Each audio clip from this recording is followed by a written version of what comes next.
the middle of London runs the Thames. This mighty tidal river was once the artery of the city, but now all the bridges seem to sew the whole place together, linking the north with the south. Powerful and functional, graceful, sleek and slender, artistic and colourful, we've got innovative and modern bridges beside the grandeur of Gothic design and Victorian ingenuity. And an important part of London's social and economic progress can be measured by its very first bridge, London Bridge, which has existed in 4 very different incarnations that date back to medieval and even Roman times. I've just come down Fish Street Hill, and this is Lower Thames Street. And underneath my feet are the remains of the Roman bridge, the very end of the Roman bridge on the north bank. Of course, we're now about 100 metres away from the river, because in those days it was very much wider, with sloping, muddy banks. Ali Taylor from the Thames Explorer Trust helps schoolchildren discover London's history on the banks of the Thames. Romans built the first London Bridge, yes? They did. And it's just downstream here. Yep. How did they choose where to build it? Well, one of the reasons was this was the highest point that the tide reached in those days. And so they got a free lift with the tide up the river. Right. Another reason they built it here was because it doesn't look like it now, but this area was full of islands and it was very shallow, and so they could build a bridge across. So it was a good bridging point, good fording point. Is there any evidence of it here on the bank of the river? Well, a couple of weeks ago, we had a bit of a star find. And these were the children, because the children are wonderful at finding They've got sharp things. eyes, haven't they? They have indeed. Now, those are Roman floor tiles. Amazing that they haven't knocked off in all that time. It's at least 1,500 years old, isn't Well, it? what happens is, you see, they're buried in the mud. Okay, and again, then they get protected. This is a fantastic archaeological site because you've got the tide coming in and out. So twice a day, the River Thames kindly does the excavation work. Right. So if we came down here next week, we'd find something totally else. different. Gotcha. So that's why it's always really exciting to come down here, because you never know what you're going to find. No one knows quite what happened to the Roman London Bridge. Some historians think it fell into disrepair after the Romans left. Others believe its wooden construction was patched up and used right up until the building of London's very first stone bridge in 1176. This is the church of St Magnus the Martyr, and just through there is what used to be Bridge Street, the approach to the old London Bridge. Come and have a look. These lumps of stone were actually part of the old London Bridge. Bridge Street was here, this was the end of the bridge, and it went straight across the river there. Oh, they seem to have built something in the way. Still, I'm told there's a lovely model of the bridge inside the church.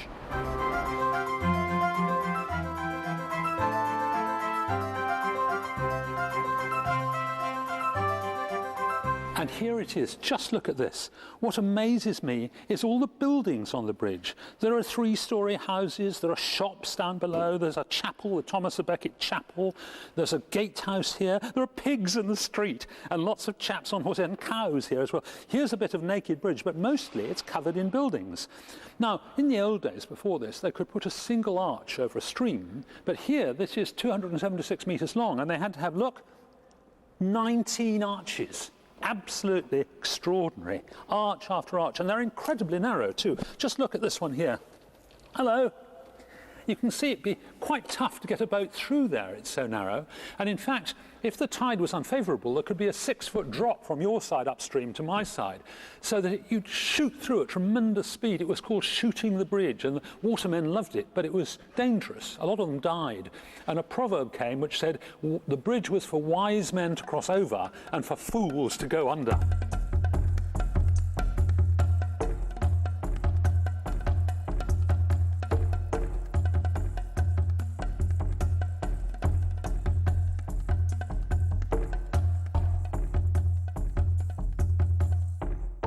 One reason that they built all those houses and shops on London Bridge was that they always needed money. The fact is, the bridge was always in need of maintenance and repair. London Bridge is falling down, falling down, falling down. London Bridge is falling down, my fair lady. The fair lady in the rhyme could well have been Eleanor of Provence, Henry III's queen. She misspent funds meant for maintenance of the bridge. In 1282, 5 arches collapsed and she quickly returned responsibility for the maintenance to her subjects. Wash away, my fair lady. Amazingly, the bridge was maintained for almost 200 years. But after another fatal collapse in 1437, something more serious had to be done. Over the next 35 years, arch by arch, London Bridge was rebuilt, but it still needed constant repair. Its collapse could have been a disaster for the capital, as the nearest crossing was 20 miles upriver in Kingston. Fishmongers' Hall on London Bridge approach is home to one of the City of London's guilds or livery companies that were formed in early medieval times to protect and regulate specific trades. Here inside Fishmongers' Hall, with its wonderfully rich decoration, they've got a whole mass of information about the history of London Bridge. And I'm off to meet the curator, Claire Crawford, in the courtroom. So, Claire, this must be the old London Bridge with all the buildings on it. Yes, it is. The buildings were taken off in 1757. They caused a sort of impediment to the traffic flowing over London Bridge. They did. It wouldn't be easy to drive anything over there, would it? That's right. And there were shops and all sorts of businesses. It became apparent in 1820 that the city were going to have to look at building a new bridge. They held an architectural competition in 1825, but decided after they'd picked a winner that they were going to ask John Rennie to design the bridge anyway, because he had designed Waterloo and Southwark bridges. Right. And so John Rennie's design was put up. This looks a bit of a mess, this picture. What's going on? Well, it does look like rather an unusual topic for a painting, doesn't it? But it does actually show the demolition of the old London Bridge that started in 1832. Ah, so this is the remains of it? That is, yes, that's right. Wow. And you can see how the approach to that bridge went past the door of St Magnus the Martyr Church.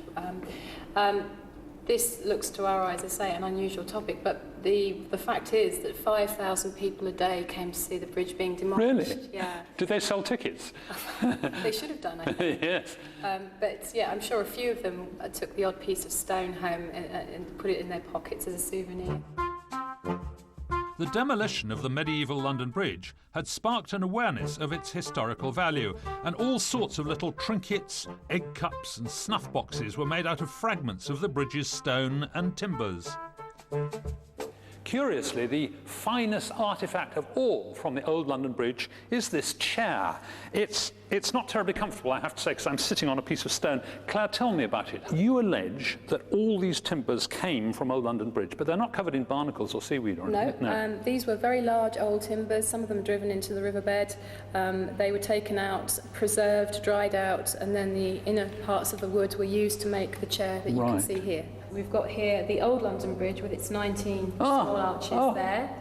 Only a very small boat would fit through the middle there. And then the second one down here is the second London Bridge that was designed by John Rennie. And then further down you've got Waterloo and Southwark bridges, both of which were also designed by John Rennie. So the old bridge that we're interested in is this one of Rennie's. That's right. On its completion in 1831, John Rennie was knighted, and his magnificent London Bridge still stands to this day. But as you can see, this London Bridge here is definitely not Rennie's 5-arch design. So where has it got to? Well, it can be found in the unlikely home of Lake Havasu in the Arizona desert. Sold in the 1960s, it's rumoured that the purchasers, the McCulloch Oil Company, thought they were actually buying Tower Bridge. Bridging nothing except desert sand when it was first reconstructed brick by brick, it now forms the centrepiece of this man-made fishing lake and is a major tourist attraction.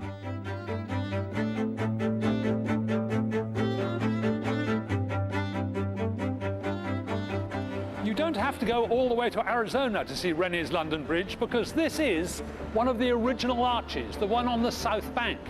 And also part of his structure are these steps taking you up onto the bridge. They're now called Nancy's Steps because in the Dickens novel Oliver Twist, this is where Nancy gets murdered. Not much, however, of the old medieval London Bridge remains. You can see two of its alcoves preserved in Victoria Park, and another a little closer to its original home here in the grounds of Guy's Hospital. But my favourite piece of the medieval London Bridge is far more colourful and vibrant than these old stones. And it's here, just round the corner in Newcomen Street, this fabulous coat of arms. You see at the top it says King's Arms 1890, that's when this pub was rebuilt, but underneath it says George III 1760. That was the year that George III came to the throne. In fact, that coat of arms was on the south gate of London Bridge in the time of his dad, George II. And it was in 1760, the whole lot was demolished, all the houses, the south gate and everything, and sold, and that's why it landed up on this pub. But when the bridge was there with the arch, everyone who crossed the bridge must have walked under that arch and indeed under that coat of arms. And I think I ought to do it too, just in remembrance. There's no bridge there, but there might be a bar, mightn't there?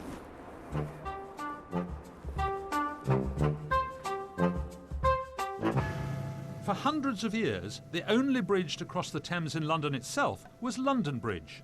If you wanted to cross anywhere else, you would have to be ferried over by a waterman. At the time, this business was at least as important as the taxi business is today. But there's one ferry that still crosses the tidal Thames in the same place as it has for hundreds of years, right here in Twickenham. Right, Francis, can you take me across? I can, yep. Do you get a lot of business here? Yes, weekends mainly. So it's tourists? Tourists and residents, I would say. Right, but not commuters with briefcases? No. None of We that. only start at gentlemen's times. That's 10 in the morning till 6. So why don't they bother to go to the bridges? Well, Richmond Bridge, from the steps round, is 1¼ miles. That way? That way. Yes. And Teddington Lock, to your right, is 1¾ miles. That's a footbridge over the lock. So that's a longish way, a longish walk? It is. It's what's more, it's a rather uncomfortable footbridge, isn't it? It's sort of steep. Yes, very steep. Yeah. Yes. Many years ago, I believe all the residents of Richmond Hill, That's not there, yes? they got a covenant to say that the view from Richmond Hill to the source of the river mustn't be obscure. So they said no bridges, No bridges, nothing. and therefore there's still a ferry running. Yeah.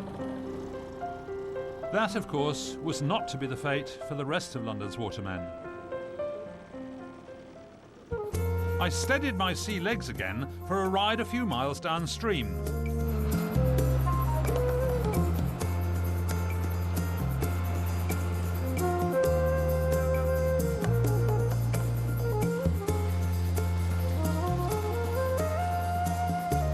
The expansion of the capital and the ever-growing congestion on London Bridge finally got work underway on London's first new bridge over the Thames in nearly 700 years. The Corporation of London held back the building of Westminster Bridge for 70 years for fears of the damage it would do to the trade in Southwark, and also because they were worried about impoverishing the ferrymen. They even bribed the King, Charles II, to oppose the building plans. The first Westminster Bridge that opened in 1750 was dubbed the Bridge of Fools. Corners were cut in its construction, and its cheap, shallow foundations suffered from constant subsidence. Several of the piers had to be rebuilt before it was finally demolished in 1862 and completely rebuilt as the bridge that stands today. The construction of that first Westminster Bridge, despite all its faults, meant that holding back the demand for more bridges across the Thames became impossible.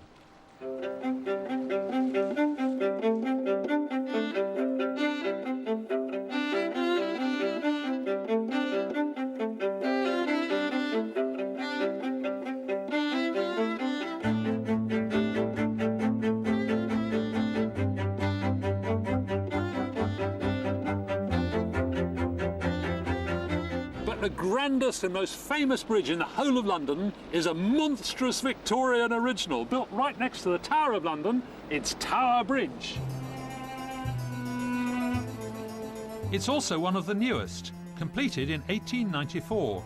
It was financed by the tolls and taxes levied on London Bridge, and it cost more than £1 million.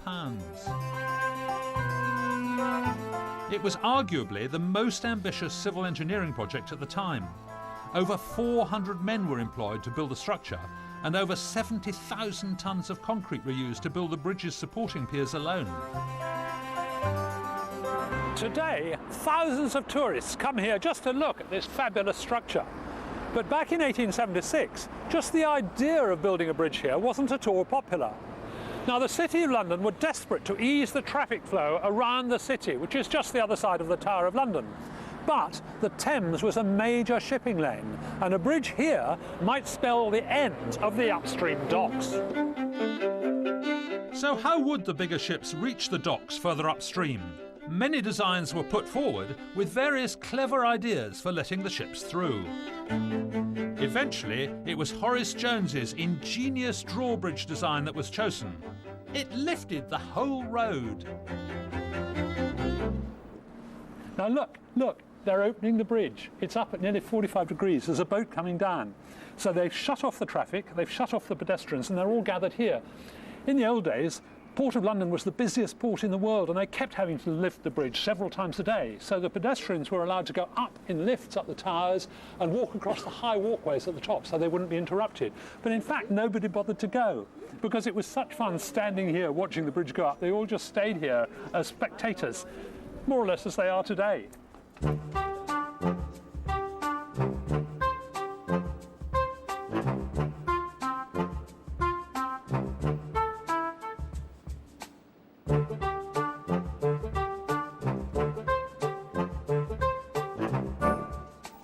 The bridge lift these days involves simply pressing a sequence of buttons, engaging the hydraulic pumps that power the bridge, stopping the traffic, and releasing the safety bolts that keep the bridge in place.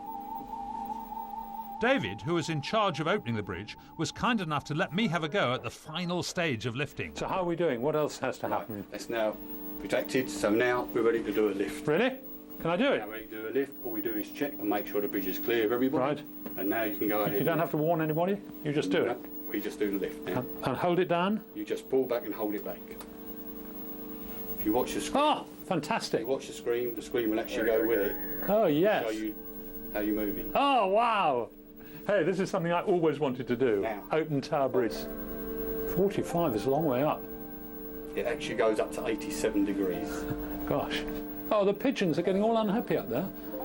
We're disturbing their We resting don't like places. pigeons up there. Oh, here comes the barge. Right, so then I just Okay, yes. let go. That's it.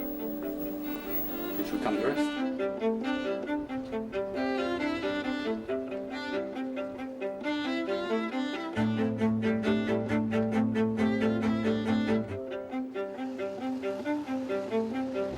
Now, this chap here was the chap who used to drive the bridge in Victorian times. In fact, I think he's been doing it ever since, but he's not looking terribly well at the moment.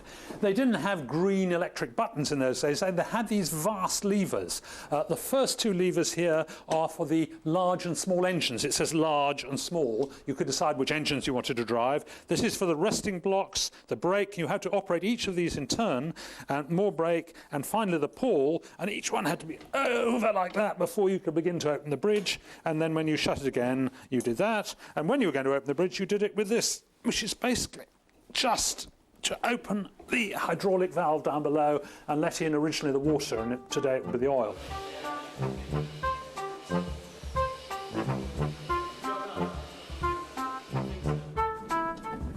Now I'm right down in the bowels of the building, below water level, and this is an accumulator.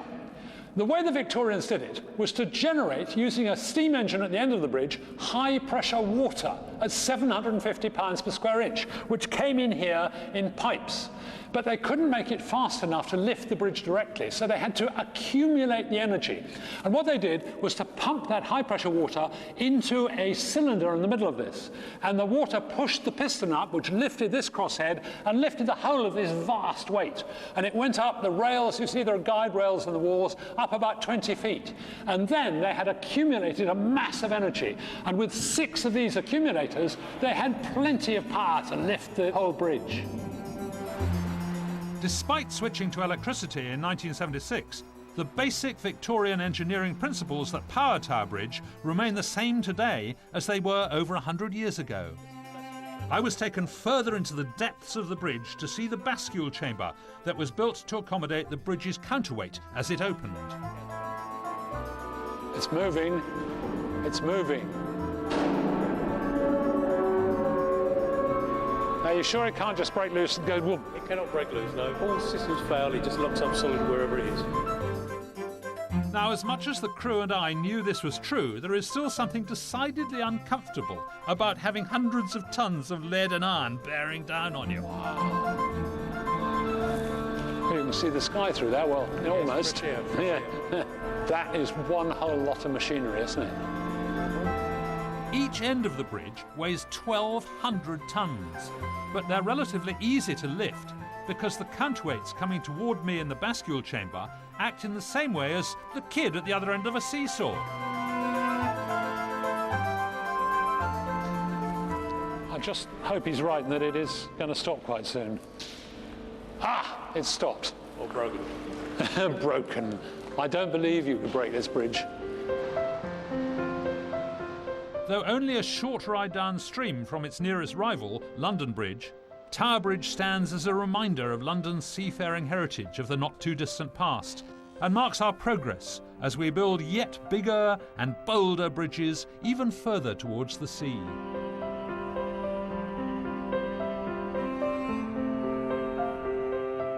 This is the Queen Elizabeth II Bridge. It carries the traffic on the M25 from Thurrock across to Dartford. This was finished in 1991 and it's actually 2 miles long and the closest bridge to the sea.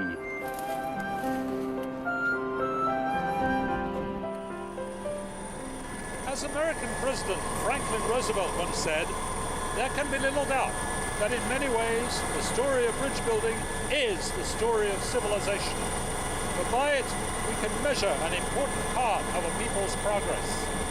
And today the bridges tie together the whole of London, linking the north and south marshlands of Roman and medieval times into what has become the modern world city that London is today.